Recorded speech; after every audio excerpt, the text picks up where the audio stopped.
ଦୁର୍ଗମଗିରି ଦୁର୍ଗ ପ୍ରାଚୀର ଜୀର୍ଣ୍ଣ ଦୁଆରେ ବସି, ଦୁର୍ଗମଗିରି ଦୁର୍ଗ ପ୍ରାଚୀର ଜୀର୍ଣ୍ଣ ଦୁଆରେ ବସି, ଡାକେ ତାନ୍ତ୍ରିକ ମନ୍ତ୍ର ସାଧନେ ଜାଗ୍ରତ ପୁରବାସୀ, ଡାକେ ତାନ୍ତ୍ରିକ ମନ୍ତ୍ର ସାଧନେ ଜାଗ୍ରତ ପୁରବାସୀ। ଉଠ କଙ୍କାଳ ଛିଡ଼ୁ ଶୃଙ୍ଖଳ, ଉଠ କଙ୍କାଳ ଛିଡ଼ୁ ଶୃଙ୍ଖଳ, ଜାଗ ଦୁର୍ବଳ ଆଜି। ଉଠ ଗତ ଗୌରବ ହୃତ ଗୌରବ ଦ୍ରୁତ ଗୌରବ ରାଜି, ଉଠ ଗତ ଗୌରବ ହୃତ ଗୌରବ ଦ୍ରୁତ ଗୌରବ ରାଜି। ଜୟ ଜଗନ୍ନାଥ ବନ୍ଧୁଗଣ, ମୁଁ ଆୟୁଷ ସ୍ୱାଗତ କରୁଛି ଆଜି +2 ସେକେଣ୍ଡ ଇୟର ଅପସନାଲ ଓଡ଼ିଆର ଏକ ସୁନ୍ଦର ବିଷୟ ଯାହା ନାମ ହେଉଛି ସାବରମତୀର ମହାମାନବର ଚରଣତଳ ବିଷୟ ଆମେ ଆଜି ପଢ଼ିବା। ତ ଯାହାକୁ ରଚନା କରିଛନ୍ତି ଗୋଦାବର୍ଷ ମହାପାତ୍ର। ତ ଡେରି କରିବାନି, ଯିବା ସୁନ୍ଦର ଦେଶାତ୍ମବୋଧ କବିତାଟିକୁ ଆମେ ପଢ଼ି ରଖିବା। ପଢ଼ିବା ପୂର୍ବରୁ ସମସ୍ତଙ୍କୁ ମୋର ରିକ୍ୱେଷ୍ଟ ଯେ ସମସ୍ତେ ଯେ ପର୍ଯ୍ୟନ୍ତ ଚ୍ୟାନେଲକୁ ସବସ୍କ୍ରାଇବ୍ କରିନାହାନ୍ତି ଜଲ୍ଦି ସବସ୍କ୍ରାଇବ୍ କରିନିଅନ୍ତୁ ଏବଂ ନିଜ ନିଜ ସାଙ୍ଗମାନଙ୍କ ପାଖକୁ ସେୟାର କରିନିଅନ୍ତୁ। ତ ଆଗେ ସେହି ମହାନ ସ୍ରଷ୍ଟାଙ୍କର ବିଷୟରେ କିଛି ଜାଣି ରଖିବା, ଗୋଦାବର୍ଷ ମହାପାତ୍ରଙ୍କ ବିଷୟରେ କିଛି ଜାଣି ରଖିବା। ଚାଲନ୍ତୁ ଜାଣିବା। ତ କବି ପରିଚୟ। ତ ଓଡ଼ିଆ ସାହିତ୍ୟକୁ ରୁଦ୍ଧିମନ୍ତ କରିଯାଇଥିବା କେତେଜଣ ମହାନ ମନୀଷୀମାନଙ୍କ ମଧ୍ୟରୁ କବି ଗୋଦାବର୍ଷ ମହାପାତ୍ର ହୋଇଛନ୍ତି ତନ୍ମଧ୍ୟରୁ ଅନ୍ୟତମ। ତାଙ୍କର ଜନ୍ମ ହୋଇଥିଲା କେଉଁଠି ନା ଏଇ ପୁରୀ ଜିଲ୍ଲା। ତାଙ୍କର ଜନ୍ମ ଆମର ପୁରୀ ଜିଲ୍ଲାର ବାଣପୁର ଅନ୍ତର୍ଗତ କୁମରଙ୍ଗା ଶାସନରେ ଜନ୍ମଗ୍ରହଣ କରିଥିଲେ 1898 ମସିହାରେ ଏବଂ ତାଙ୍କର ଅକାଳ ବିୟୋଗ ଘଟିଥିଲା 1965 ମସିହାରେ। ବୁଝିହେଲା। ତାଙ୍କର ରଚନା ସମ୍ଭାର ମଧ୍ୟ ଅନେକ ଗୁଡ଼ିଏ ଅମ୍ଳାନ ସ୍ମୃତି ଭାବରେ ପରିଚିତ। 1938 ଖ୍ରୀଷ୍ଟାବ୍ଦରେ ଗୋଦାବର୍ଷ ମହାପାତ୍ରଙ୍କର ନିଆଁଖୁଣ୍ଟା ନାମକ ଏକ ବ୍ୟଙ୍ଗ ପତ୍ରିକା ସମ୍ପାଦନା ଆରମ୍ଭ କରିଥିଲେ। ନିଆଁଖୁଣ୍ଟା ନାମକ ବ୍ୟଙ୍ଗ ପତ୍ରିକା 1938 ତାଙ୍କର ହୋଇଥିଲା ଏବଂ କାନ୍ତକବି ଲକ୍ଷ୍ମୀକାନ୍ତ ମହାପାତ୍ରଙ୍କ ସେ ବନ୍ଦେ ଉତ୍କଳ ଜନନୀ କବିତାକୁ ଆଧାର କରି କବି ଗୋଦାବର୍ଷ ମହାପାତ୍ର ମଧ୍ୟ ଏକ କବିତା ରଚନା କରିଥିଲେ ଯାହା ନାମ ହେଉଛି ଉଠ କଙ୍କାଳ। ଏଇ ନାମ ଯେଉଁ ପଦଟି ପ୍ରଥମେ ଗାଇଲି ସେ ଉଠ କଙ୍କାଳ ଛିଡ଼ୁ ଶୃଙ୍ଖଳ, ଜାଗ ଦୁର୍ବଳ ଆଜି, ହୃତ ଗୌରବ ହତ ଗୌରବ ହୃତ ଗୌରବ ରାଜି। ତ କବି ଲକ୍ଷ୍ମୀକାନ୍ତ ମହାପାତ୍ରଙ୍କର ସେଇ ବନ୍ଦେ ଉତ୍କଳ ଜନନୀର କବିତାକୁ ଆଧାର କରି କବି ଗୋଦାବର୍ଷ ମହାପାତ୍ର ଉଠ କଙ୍କାଳ କବିତାକୁ ରଚନା କରିଥିଲେ, ଯାହାକି ଓଡ଼ିଆ ପୁରପଲ୍ଲୀରେ ବେଶ ପରିଚିତ ହୋଇଛି। ଖାଲି ଏତିକି ନୁହେଁ, କବି ଗୋଦାବର୍ଷ ମହାପାତ୍ରଙ୍କର ଅନେକ ଗୁଡ଼ିଏ ରଚନା ଅଛି। ତ ତାଙ୍କ ରଚନା କ'ଣ କ'ଣ ଦେଖିବା।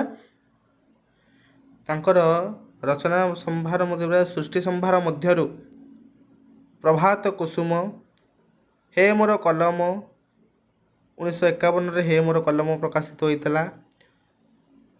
ହାଣ୍ଡିଶାଳ ବିପ୍ଳବ ଯାହାକି 1952 ମସିହାରେ ପ୍ରକାଶିତ ହୋଇଥିଲା। କଣ୍ଟା ଓ ଫୁଲ ଯାହାକି 1958ରେ ପ୍ରକାଶିତ ହୋଇଥିଲା। ଉଠ କଙ୍କାଳ 1961ରେ, ବଙ୍କା ଓ ସିଧା 1964ରେ ଏବଂ ଯେ ଫୁଲ ଫୁଟିଥିଲା 1968ରେ ଇତ୍ୟାଦି ରଚନା ମଧ୍ୟ ତାଙ୍କର ପ୍ରକାଶିତ ହୋଇଛି। ଏଗୁଡ଼ିଏ ରଚନା ଓଡ଼ିଆ ସାହିତ୍ୟକୁ ଏକ ଦିଗ୍ଦର୍ଶନ ମଧ୍ୟ ଦେଇଛି। ଏ ଗୋଦାବର୍ଷ ମହାପାତ୍ରଙ୍କର ସୃଷ୍ଟି ସମ୍ଭାର ଓଡ଼ିଆ ସାହିତ୍ୟକୁ ଅମୂଲ୍ୟ ନିଧି ସ୍ୱରୂପ ସମ୍ପଦ, କାହିଁକି ତାଙ୍କର ପ୍ରତ୍ୟେକ କବିତା ଏକ ଦିଗ୍ଦର୍ଶନ ଦେଇଛି ଆମମାନଙ୍କୁ। ବୁଝିହେଲା। ତ କବି ପରିଚୟ ଆମେ ଜାଣି ରଖିଲେ। ଏବେ ଯିବା ବିଷୟର ସାରାଂଶ ଟିକେ ପଢ଼ି ରଖିବା। ହେଲା, ଚାଲନ୍ତୁ ବିଷୟର ସାରାଂଶ ଟିକେ ପଢ଼ି ରଖିବା। ବିଷୟ ପ୍ରବେଶ, ବିଷୟର ସାରାଂଶ ଟିକେ ପଢ଼ି ରଖିବା। ଚାଲ। ଆଲୋଚ୍ୟ କବିତାଟି ହେମର କଲମ କବିତାର ସଂକଳନରୁ ଗୃହୀତ। ତ ଏହି କବିତାରେ ମହାମାନବ ମହାତ୍ମା ଗାନ୍ଧୀଙ୍କ ପ୍ରତି ଶ୍ରଦ୍ଧାଞ୍ଜଳି ଜ୍ଞାପନ କରାଯାଇଛି। ତ ଏହି କବିତାରେ କ'ଣ ମାନେ ଆଜି ପଢ଼ିବା ଆମେ, କ'ଣ ଏଠି ଲେଖାଯାଇଛି। ତ ଏହି କବିତାରେ କବି ଗୋଦାବର୍ଷ ମହାପାତ୍ର ମହାତ୍ମା ଗାନ୍ଧୀ ଆଉ ସେଇ ଯେଉଁ ସାବରମତୀ ମହାମାନବ ସେଇ ମହାତ୍ମା ଗାନ୍ଧୀଙ୍କର ବନ୍ଦନା ଗାନ କରିଛନ୍ତି, ତାଙ୍କୁ ଶ୍ରଦ୍ଧାଞ୍ଜଳି ଜ୍ଞାପନ କରାଯାଇଛି। ଗାନ୍ଧୀଜୀଙ୍କ ପାଦତଳେ କୋଟି କୋଟି ଜନତା ମାନେ କରିଛନ୍ତି, ଗାନ୍ଧୀଜୀଙ୍କ ପାଦତଳେ କୋଟି କୋଟି ଜନବନ୍ଦନା ଗାନ କରୁଛନ୍ତି। ତାଙ୍କ ସ୍ପର୍ଶରେ ହିମାଳୟ ବିଗଳିତ ହୁଏ, ସାଗର ଉଛୁଳି ଉଠେ, ବିନ୍ଧ୍ୟ ପର୍ବତ ଉଲ୍ଲସିତ ହୋଇଯାଏ ଏବଂ ନିବିଡ଼ ତିମିର ବକ୍ଷରେ ସୂର୍ଯ୍ୟାଲୋକ ଭରି ହସି ଉଠେ। ଶ୍ରୀ ଗାନ୍ଧୀଜୀ ମହାମାନବର ସ୍ପର୍ଶରେ ହିମାଳୟ ପର୍ବତ ବିଗଳିତ ହୋଇ ଉଠେ, ତରଳି ଉଠେ। ଆଉ କ'ଣ ହୋଇ ଉଠେ ନା ବିନ୍ଧ୍ୟ ପର୍ବତ ଉଲ୍ଲସିତ ହୋଇ ଉଠେ, ସାଗର ଉଛୁଳି ଉଠେ ଏବଂ ନିବିଡ଼ ଅନ୍ଧକାରକୁ ଦୂରେଇ ସୂର୍ଯ୍ୟାଲୋକ ଉଠି ଉଠେ, ନୂତନ ତରୁଣ ବା ସୂର୍ଯ୍ୟାଲୋକ କ'ଣ ହସି ଉଠେ। ତ ସେ ଥିଲେ ମାନବମାନଙ୍କ ମୁକ୍ତିର ଚିରସନ୍ଧାନୀ। ସେଇ ମହାତ୍ମା ଗାନ୍ଧୀ ହେଉଛନ୍ତି ମାନବମାନଙ୍କର ମୁକ୍ତି ପାଇଁ ସଦାସର୍ବଦା ତତ୍ପର ଥିଲେ, ଚିରସନ୍ଧାନୀ, ସଦାସର୍ବଦା କ'ଣ ସନ୍ଧାନରେ ଥିଲେ। ବୁଝିଲା। ତ ଅତୀତର ମାନବର ମୁକ୍ତି କାମନା ପାଇଁ ପ୍ରାଚୀନ ଆର୍ଯ୍ୟବ୍ରତର ଦୁଃସତ୍ପତି ନଦୀ ତଟରେ କେତେକ ହୁମାନଳ ଜଳି ଉଠିଥିଲା। ନା ଅତୀତର ଯେଉଁ ଦୁଃସତ୍ପତି ନଦୀର କୂଳରେ କେତେ କେତେ ହୁମାନଳ ଜଳି ଉଠିଲା। କ'ଣ ପାଇଁ ନା ମାନବମାନଙ୍କର ମୁକ୍ତି ପାଇଁ, ମାନବମାନଙ୍କର ମୁକ୍ତି କାମନା ପାଇଁ ଅନେକ ଗୁଡ଼ିଏ ସେ ଆର୍ଯ୍ୟ ଋଷିମାନେ କ'ଣ କରିଥିଲେ, ଏଇ ସନାତନ ଋଷିମାନେ, ଯେଉଁ ଆର୍ଯ୍ୟ ଋଷିମାନେ ଦୁଃସତ୍ପତି ନଦୀ କୂଳରେ ଶାନ୍ତ ତଟରେ କେତେ କେତେ ହୁମାନଳ ଜଳି ଉଠିଥିଲେ ମାନବମାନଙ୍କ ମୁକ୍ତି ପାଇଁ। ଖାଲି ଏତିକି ନୁହେଁ, ସେଇଠି ମହାଭାରତ ଯୁଦ୍ଧ ମଧ୍ୟ ସଂଗଠିତ ହୋଇଥିଲା ଏବଂ ସେଥିରେ ଦ୍ୱାରକା ଦେବତା ଶ୍ରୀକୃଷ୍ଣ ନିଜେ ସମର ପ୍ରାଙ୍ଗଣରେ ଅବତୀର୍ଣ୍ଣ ହୋଇଥିଲେ। ଯେତେବେଳେ ମହାଭାରତ ଯୁଦ୍ଧ ମଧ୍ୟ ସଂଗଠିତ ହୋଇଥିଲା, ସେଥିରେ ଦ୍ୱାରକା ଦେବତା ଶ୍ରୀକୃଷ୍ଣ ନିଜେ ହିଁ ସେ ମହାଭାରତ ଯୁଦ୍ଧରେ ଅବତୀର୍ଣ୍ଣ କରିଥିଲେ, ମହାଭାରତ ଯୁଦ୍ଧରେ କ'ଣ ଅଂଶ ନେଇଥିଲେ। ଖାଲି ଶ୍ରୀକୃଷ୍ଣ ନୁହଁ, ଗୌତମ କପିଳବସ୍ତୁ ନଗର ପରିତ୍ୟାଗ କରି ଦ୍ୱାର ଦ୍ୱାର ବୁଲି ଭିକ୍ଷା ମାଗିଥିଲେ ଏବଂ ଏଥିପାଇଁ ମଧ୍ୟ ନିମାଇଁ ପୂର୍ବ ଭାରତ ତାଙ୍କର ଧର୍ମବାଣୀ ପ୍ରଚାର କରିଥିଲେ। ଗୌତମ ବୁଦ୍ଧ ମଧ୍ୟ ବା କପିଳବସ୍ତୁ ତ ଗୌତମ ବୁଦ୍ଧ ମଧ୍ୟ ନିଜର ନଗରକୁ ପରିତ୍ୟାଗ କରି ଦ୍ୱାର ଦ୍ୱାର ଭିକ୍ଷା ମାଗିଥିଲେ ଏବଂ ନିମାଇଁ ବା ଶ୍ରୀ ଚୈତନ୍ୟ ପୂର୍ବ ଭାରତର ଧର୍ମ ପ୍ରଚାର କରିଥିଲେ। କ'ଣ ପାଇଁ ନାହିଁ, ମାନବମାନଙ୍କର ମୁକ୍ତି ପାଇଁ, ମାନବମାନଙ୍କର ଭଲ ପାଇଁ, ନିଜର ସୁଖ ଶାନ୍ତିକି ଦୂରେଇ ଦେଇ ମଧ୍ୟ ଏମାନେ କ'ଣ କରିଥିଲେ, ସତ୍ୟକୁ ଜିତାଇବା ପାଇଁ, ସତ୍ୟକୁ ରକ୍ଷା କରିବା ପାଇଁ, ମାନବମାନଙ୍କ ମୁକ୍ତି ପାଇଁ, ମାନବମାନଙ୍କ ସାହାଯ୍ୟ ପାଇଁ ସଦାସର୍ବଦା ତତ୍ପର ହୋଇ ଉଠିଥିଲେ। ତ ଏଇସବୁ ଭିତରେ କିନ୍ତୁ ଗାନ୍ଧିଜୀଙ୍କ ଭୂମିକା ତ ଅନ୍ୟତମ ଥିଲା। ତ ଏମାନଙ୍କ ମଧ୍ୟରୁ ଗାନ୍ଧିଜୀଙ୍କ ଭୂମିକା ଅନ୍ୟତମ ଥିଲା। କାହିଁକି ନା ସେ ଦୁଃସତ୍ପତି ନଦୀର ଅହିଂସାର ସାବରମତୀ ପରିଣତ କରିଦେଇଥିଲେ। ସେ ମହାତ୍ମା ଗାନ୍ଧୀଙ୍କର ବ୍ୟକ୍ତିତ୍ୱର ଭୂମିକା ଏଭଳି ଥିଲା, ସେ ଦୁଃସତ୍ପତି ଯେଉଁ ଶାନ୍ତ ତଟକୁ ଅହିଂସାର ଦ୍ୱାରା ସେ ସାବରମତୀ ନଦୀରେ ପରିଣତ କରିଦେଇଥିଲେ। ବୁଝିଲା। ଆଉ କ'ଣ କରିଥିଲେ ନା ଗରିବ ନିର୍ଯାତିତମାନଙ୍କୁ ବରାଭୟ ପ୍ରଦାନ କରିଥିଲେ। ଗରିବ ନିର୍ଯାତିତମାନଙ୍କୁ ବର ରୂପକ ଅଭୟ ପ୍ରଦାନ କରିଥିଲେ। ଚରକ ଚକ୍ର ଧରି ସ୍ୱଳ୍ପ ବସ୍ତ୍ର ପରିଧାନ କରି ଗାନ୍ଧିଜୀ ସମଗ୍ର ଭାରତରେ ଏକ ଅଦ୍ଭୁତ ପ୍ରଭାବ ସୃଷ୍ଟି କରିପାରିଥିଲେ ଏବଂ ସେହି ସାବରମତୀର ଶାନ୍ତ ତଟରେ ଚରକା ଚକ୍ରକୁ ଧରି ନିଜେ ସେଥିରେ କ'ଣ କପଡ଼ାକୁ ବୁଣି ନିଜେ ସ୍ୱଦେଶୀ ବସ୍ତ୍ରକୁ ପରିଧାନ କରୁଥିଲେ ଏବଂ ବିଦେଶୀ ବସ୍ତ୍ରକୁ ପରିତ୍ୟାଗ କରୁଥିଲେ ଏବଂ କହୁଥିଲେ ଯେ ବିଦେଶୀ ବସ୍ତ୍ରକୁ ପରିତ୍ୟାଗ କରିଦିଅ, ସ୍ୱଦେଶୀ ନୀତିକୁ, ସ୍ୱଦେଶୀ ବସ୍ତ୍ରକୁ, ସ୍ୱଦେଶୀର ଯାହା କିଛି ଅଛି ତାକୁ ହିଁ ବ୍ୟବହାର କର। ନିଜେ ବ୍ୟବହାର କରୁଥିଲେ ଏବଂ ଅନ୍ୟକୁ ମଧ୍ୟ ସେଇ ଦିଗରେ ଦର୍ଶାଇ ଦେଉଥିଲେ। ପଥ ତାଙ୍କର କଣ୍ଟକମୟ ଥିଲା, ଗାନ୍ଧିଜୀଙ୍କର ପଥ କଣ୍ଟକମୟ ଥିଲା, ବହୁତ ଦୁଃଖ ଥିଲା ତାଙ୍କର। ତଥାପି ନାନା ବାଧାବିଘ୍ନର ସମ୍ମୁଖୀନ ହୋଇଥିଲେ ବି ଗାନ୍ଧିଜୀଙ୍କ ମନ୍ତ୍ରର ଯାଦୁରେ ସମଗ୍ର ବିଶ୍ୱାସୀ ଚମତ୍କୃତ ହୋଇ ଉଠିଥିଲେ। ସେ କଷ୍ଟ ପାଇଥିଲେ ମଧ୍ୟ ସେ ସଦାସର୍ବଦା ମାନବମାନଙ୍କ ମୁକ୍ତି ପାଇଁ କାମନା କରୁଥିଲେ, ମାନବମାନଙ୍କ ମୁକ୍ତି ପାଇଁ ତତ୍ପର ହୋଇ ଉଠିଥିଲେ, ତାଙ୍କ ସାହାଯ୍ୟ କରିବା ପାଇଁ ତତ୍ପର ହୋଇ ଉଠିଥିଲେ ଏବଂ ତାଙ୍କର ସେଇ ଗୋଟାଏ ଡାକରେ ଏ ବିଶ୍ୱବାସୀଙ୍କର ଚମତ୍କୃତ ହୋଇ ଉଠିଥିଲେ, ଏକତ୍ରିତ ହୋଇ ଉଠିଥିଲେ। ତାଙ୍କର ଡାକରାରେ ଶତ୍ରୁପକ୍ଷ ବନ୍ଧୁକ ତୀର ତରବାର ସବୁ ଅକାମୀ ହୋଇଯାଇଥିଲା। ତାଙ୍କର ସେ ଗୋଟିଏ ଡାକରାରେ ଶତ୍ରୁପକ୍ଷର ବିଦେଶୀମାନଙ୍କର ସେ ଯେଉଁ ବନ୍ଧୁକ ତୀର ସବୁ ଥିଲା ତା ଅକାମୀ ପାଲଟି ଯାଇଥିଲା। ବୁଝିହେଲା। ତ ଆଉ କ'ଣ ହେଇଥିଲା, ଧର୍ମର ପ୍ରତିଷ୍ଠା ପାଇଁ ଶ୍ରୀକୃଷ୍ଣ, ବୁଦ୍ଧଦେବ, ନିମାଇଁ ପରି ମହାତ୍ମା ଗାନ୍ଧୀ ମଧ୍ୟ ଥିଲେ ଭଗବାନଙ୍କ ଅବତାର। ଧର୍ମକୁ ସଦାସର୍ବଦା ଯୁଗେ ଯୁଗେ ଧର୍ମକୁ ରକ୍ଷା କରିବା ପାଇଁ, ଯେମିତି ଶ୍ରୀକୃଷ୍ଣ ହଉ ଧର୍ମକୁ ରକ୍ଷା କରିବା ପାଇଁ ସେ ଜନ୍ମ ନେଇଥିଲେ, ବୁଦ୍ଧଦେବ ହଉ ସେ ଧର୍ମକୁ ରକ୍ଷା କରିବା ପାଇଁ, ମାନବମାନଙ୍କ ମୁକ୍ତି ପାଇଁ ନିଜେ ନିଜର ରାଜଭୋଗକୁ ତ୍ୟାଗ କରି ଲୋକ ଭିକ୍ଷା ମାଗି ବୃତ୍ତି କରିଥିଲେ। ନିମାଇଁ ଶ୍ରୀ ଚୈତନ୍ୟ ମଧ୍ୟ ମାନବ ମୁକ୍ତି ପାଇଁ ଧର୍ମର ପ୍ରଚାର କରିଥିଲେ। ଠିକ୍ ସେଇଭଳି ମହାତ୍ମା ଗାନ୍ଧୀ ମଧ୍ୟ ତାଙ୍କ ପରି ଏକ ଦେବତୁଲ୍ୟ ଅବତାର ଥିଲେ, ଦେବତା ସ୍ୱରୂପ ଥିଲେ।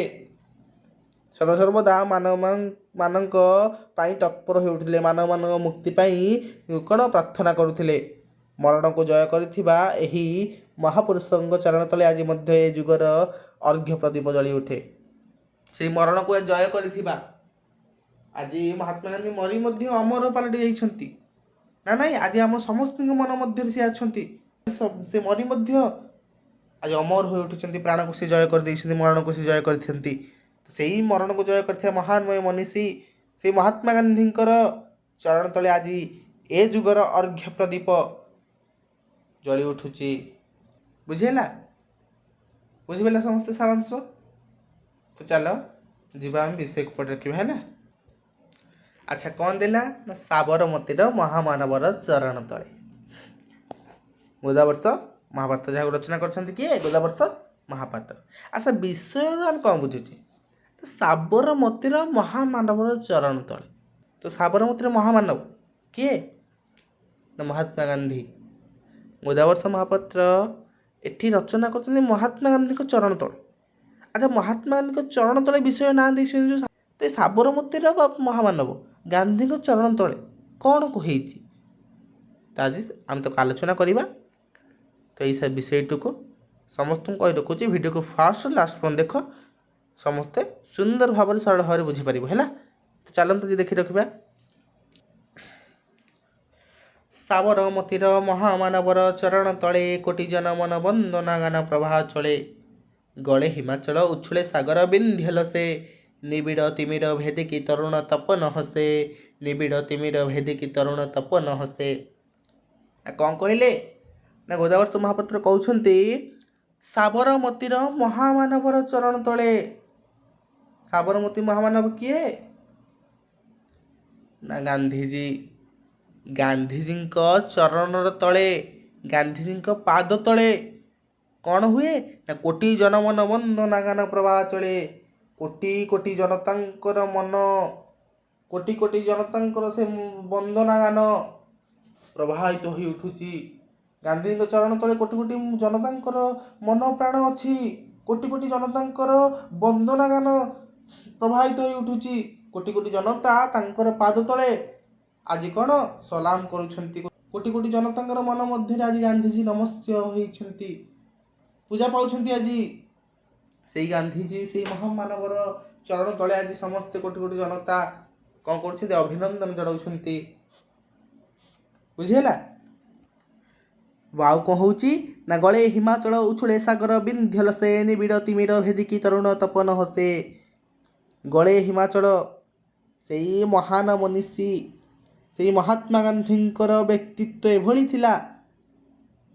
ଗୋଦାବର୍ଷ ମହାପାତ୍ର ଆମକୁ ରଚନା କରି କହୁଛନ୍ତି ଯେ ସେଇ ମହାତ୍ମା ଗାନ୍ଧୀଙ୍କର ବ୍ୟକ୍ତିତ୍ୱ ଏଭଳି ଥିଲା, ତାଙ୍କର ସ୍ପର୍ଶରେ ସତେ ଯେମିତି ହିମାଳୟ ପର୍ବତ ବିଗଳିତ ହୋଇ ଉଠୁଥିଲା, ତରଳି ଯାଉଥିଲା। ଉଛୁଳେ ସାଗର, ସାଗର ଉଛୁଳି ଉଠୁଥିଲା। ଏବଂ ବିନ୍ଧ୍ୟ ଲସେ, ଲସେ କହିଲେ କ'ଣ? ହସିବା ବା ଉଲ୍ଲସିତ ହୋଇ ଉଠିବା, ଆନନ୍ଦିତ ହୋଇ ଉଠିବା। ଏବଂ ବିନ୍ଧ୍ୟ ପର୍ବତ ମଧ୍ୟ ଆନନ୍ଦିତ ଉଲ୍ଲସିତ ହୋଇ ଉଠୁଥିଲା। କାହିଁକି ନା ସେ ମହାତ୍ମା ଗାନ୍ଧୀଙ୍କର ବଳରେ, ମହାତ୍ମା ଗାନ୍ଧୀଙ୍କ ବ୍ୟକ୍ତିତ୍ୱରେ, ମହାତ୍ମା ଗାନ୍ଧୀଙ୍କର ସ୍ପର୍ଶରେ ଏଭଳି ବ୍ୟକ୍ତିତ୍ୱ ଥିଲା ମହାତ୍ମା ଗାନ୍ଧୀଙ୍କର।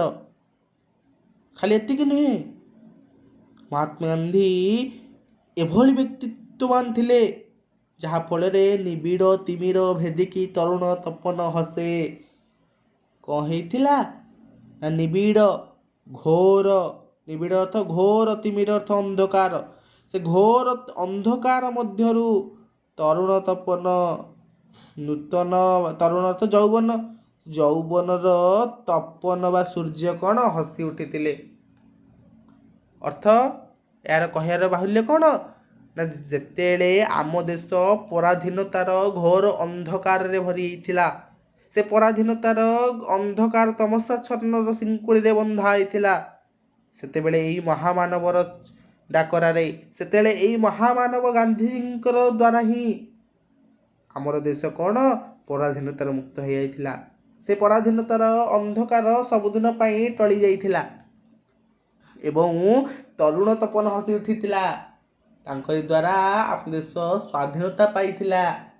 ସେଇଥିପାଇଁ କହିଲେ ଯେ ନିବିଡ଼ ଯେଉଁ ଅନ୍ଧକାର ଟଳି ଯାଇଥିଲା, ପରାଧୀନତାରୁ ମୁକ୍ତ ହୋଇଯାଇଥିଲା ଗାନ୍ଧୀଜୀଙ୍କ ଦ୍ୱାରା। ଏବଂ ତରୁଣ ତପନ, ସେଇ ଯୌବନର ତପନ ଆଜି ହସି ଉଠିଥିଲା, ସ୍ୱାଧୀନତା ଆମ ଦେଶ ପାଇଯାଇଥିଲା। ତ ବୁଝିହେଲା? ଆଚ୍ଛା, ତାପରେ କ'ଣ ଦେଲା? এই সনাতন দৃশ্যপতির শান্ত তটে কেতে হোমানল জଳିଲା ମାନବ ମୁକ୍ତି ପଥେ। ବନଗିରି ନଭ ଶୁଣିଲା ମାନବ ମାଙ୍ଗଳିକ, ଏଇ ପଥେ ପଥେ ଘେନି ଗଲେ କେତେ ଜୟ ତିଳକ। ଲାଗିଲା ସମର ଜାଗିଲା ଦ୍ୱାରକା ଦେବତା ଥରେ, ମାଗିଲେ ଭିକ୍ଷା କପିଳା ବସ୍ତୁ ତେଜିକେ ଦୂରେ। ପୂର୍ବ ସାଗର ତୀର ଚହଲାଇ କେଉଁ ନିମାଇ, ଭିତରି ଚାଲିଲେ ପରମ କାମ୍ୟ ମାନବ ପାଇଁ। ଭିତରି ଚାଲିଲେ ପରମ କାମ୍ୟ ମାନବ ପାଇଁ। ଏଠି କ'ଣ କହିଲେ ନା ଏଇ ସନାତନ ଦୃଶ୍ୟପତିର ଶାନ୍ତ ତଟେ, ଏଇ ଯେଉଁ ସନାତନ ଦୃଶ୍ୟପତି ଯାହା ପରବର୍ତ୍ତୀ ନାମରେ ସାବରମତୀ ନାମରେ ନାମକରଣ ହୋଇଥିଲା ସେ ନଦୀର ନାଁ। এই ଦୃଶ୍ୟପତି ଯେଉଁ ନଦୀ ସାବରମତୀର ପୂର୍ବ ନାଁଟା। ବୁଝିହେଲା? ଆମେ ଏଇଟାକୁ ପଢ଼ିବା ପରେ ଅଛି এই ବିଷୟରେ।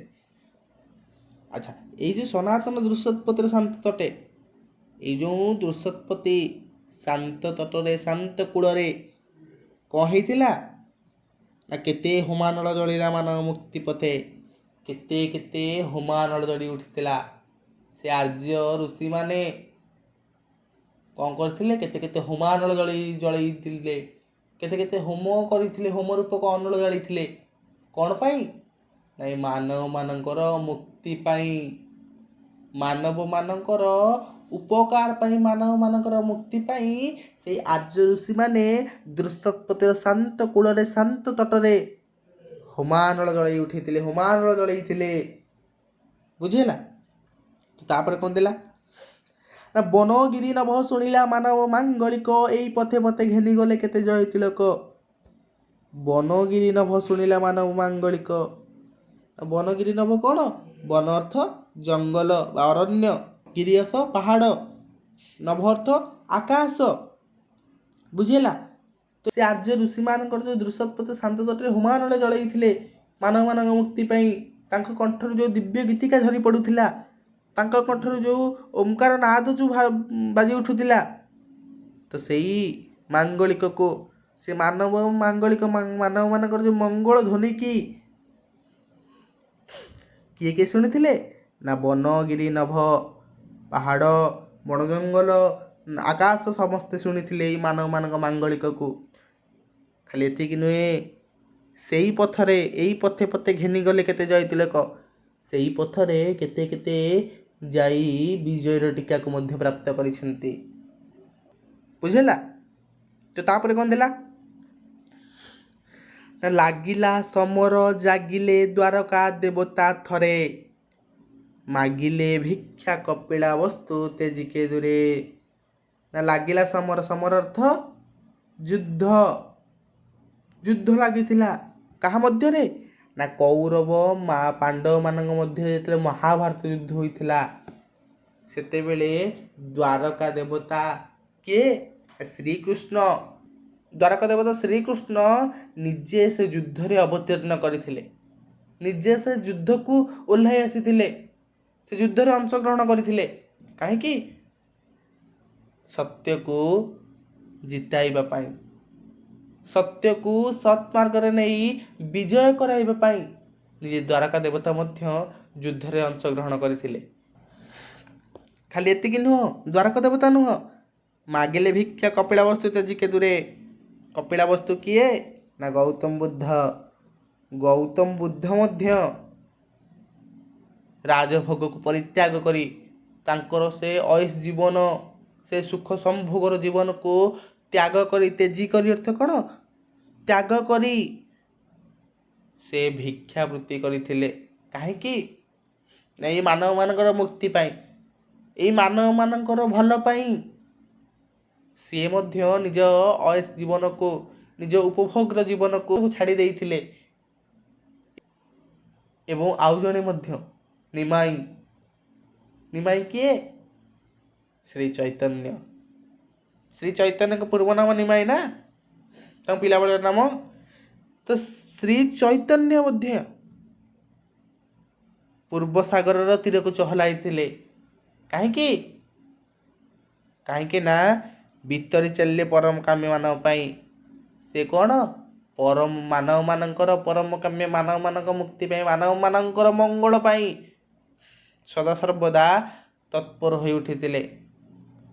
ସେଇ ଭକ୍ତି ଆନ୍ଦୋଳନ ପୁରୋଧା ଶ୍ରୀ ଚୈତନ୍ୟ କ'ଣ କରିଥିଲେ? ନା ମାନବମାନଙ୍କ ମୁକ୍ତି ପାଇଁ ସଦାସର୍ବଦା ତତ୍ପର ହୋଇ ଉଠିଥିଲେ। ପୂର୍ବ ସାଗର ତୀରକୁ ଚହଲାଇ ଦେଇଥିଲେ। କେମିତି ଚହଲାଇ ଦେଇଥିଲେ? ଯେତେବେଳେ ଧର୍ମବାଣୀ, ସେ ଭକ୍ତିଭାବ ପୂର୍ବ ସାଗରରେ ପ୍ରସାରିତ କରିଥିଲେ, ପୂର୍ବ ଭାଗରେ ପ୍ରସାରିତ କରିଥିଲେ, ସମସ୍ତିକି ମୁକ୍ତିର ବାର୍ତ୍ତା ଦେଇଥିଲେ। ସେଠି ମୁକ୍ତିର ବାର୍ତ୍ତାବରଣରେ ଭରି ଦେଇଥିଲେ। କ'ଣ ପାଇଁ? ନିଜ ପାଇଁ ନୁହେଁ, ମାନବମାନଙ୍କର ମୁକ୍ତି ପାଇଁ। ବୁଝିହେଲା? ତ ଏଠି କହିବାର ଅର୍ଥ, ଯେଭଳି ଭାବରେ ଦ୍ୱାରକା ଦେବତା ଶ୍ରୀକୃଷ୍ଣ ମଧ୍ୟ ସତ୍ୟକୁ ରଖିବା ପାଇଁ କ'ଣ କରିଥିଲେ? ତା ଯୁଦ୍ଧରେ ଅବତୀର୍ଣ୍ଣ କରିଥିଲେ। କପିଳାବସ୍ତୁ ବା ଗୌତମ ବୁଦ୍ଧ ନିଜର ଭୋଗବିଳାସ ଜୀବନକୁ ଛାଡ଼ି ଭିକ୍ଷାବୃତ୍ତି କରିଥିଲେ ମାନବମାନଙ୍କ ମୁକ୍ତି ପାଇଁ। ଏବଂ ଶ୍ରୀ ଚୈତନ୍ୟ ମାନବମାନଙ୍କ ମୁକ୍ତି ପାଇଁ ଯେମିତି ଭକ୍ତିଭାବର କ'ଣ ରସକୁ ପରିପୂର୍ଣ୍ଣ କରିଥିଲେ, ଭକ୍ତିର ଭାବ ସେ ଧର୍ମବାଣୀକି ପ୍ରସାର କରିଥିଲେ ସମସ୍ତଙ୍କୁ ମୁକ୍ତି ଦେବା ପାଇଁ। ତ ଏମାନେ ଯେମିତି ମହାନ ମନୀଷୀମାନେ ମୁକ୍ତିର ବାତାବରଣକୁ ସମସ୍ତଙ୍କ ନିକଟରେ ଉପସ୍ଥାପନା କରିଥିଲେ, ସମସ୍ତଙ୍କୁ ମୁକ୍ତିର ମାର୍ଗକୁ ଦେଖାଇଥିଲେ, ଦିଗ୍ଦର୍ଶନ ଦେଇଥିଲେ, ଠିକ୍ ସେଇଭଳି ଭାବରେ ମଧ୍ୟ ଏଠି ଗୋଦାବର୍ଷ ମହାପାତ୍ର କହୁଛନ୍ତି ଯେ ଏମାନେ ଯେଭଳି ସମସ୍ତଙ୍କୁ ମୁକ୍ତିର ବାତାବରଣରେ ଦେଇଥିଲେ, ସମସ୍ତଙ୍କୁ ମୁକ୍ତିର ଦିଗ୍ଦର୍ଶନ ଦେଇଥିଲେ, ଠିକ୍ ସେଇଭଳି ଭାବରେ ମଧ୍ୟ ମହାତ୍ମା ଗାନ୍ଧୀ ଆଜି କ'ଣ ଏ ଧରାରେ ଅମର ପାଲଟି ଯାଇଛନ୍ତି। ଠିକ୍ ସେଇଭଳି ଭାବରେ କ'ଣ ମହାତ୍ମା ଗାନ୍ଧୀ ମଧ୍ୟ ସତ୍କୁ ରକ୍ଷା କରିବା ପାଇଁ, ମାନବମାନଙ୍କ ମୁକ୍ତି ପାଇଁ ସଦାସର୍ବଦା ତତ୍ପର ହୋଇ ଉଠିଥିଲେ। ସେ ମାନବମାନଙ୍କ ସାହାଯ୍ୟ କରିବା ପାଇଁ ସଦାସର୍ବଦା ବ୍ୟାକୁଳ ହୋଇ ଉଠିଥିଲେ। ତ ସେଇଥିପାଇଁ ତ ଆଜି ତାଙ୍କରି ଚରଣରେ ସମସ୍ତେ କ'ଣ ବନ୍ଦନା କରୁଛନ୍ତି, ବନ୍ଦନା ଗାନ କରୁଛନ୍ତି। ତ ବୁଝିହେଲା? ତ କିଏ ବୁଝିପାରିଲା? ବୁଝିଲା ସମସ୍ତେ? ତ ଆଜି ପାଇଁ ଏତିକି ଥାଉ। ଯାହା ବାକି ରହିଲା ଆମେ ନେକ୍ସଟ କ୍ଲାସ୍ରେ ପଢ଼ିବା, ହେଲା? ତ ଏବେ ମୋତେ ବିଦାୟ ଦିଅନ୍ତୁ। ରହୁଛି। ନମସ୍କାର। ଜୟ ଜଗନ୍ନାଥ। ଜୟ ଶ୍ରୀ ରାଧେକୃଷ୍ଣ।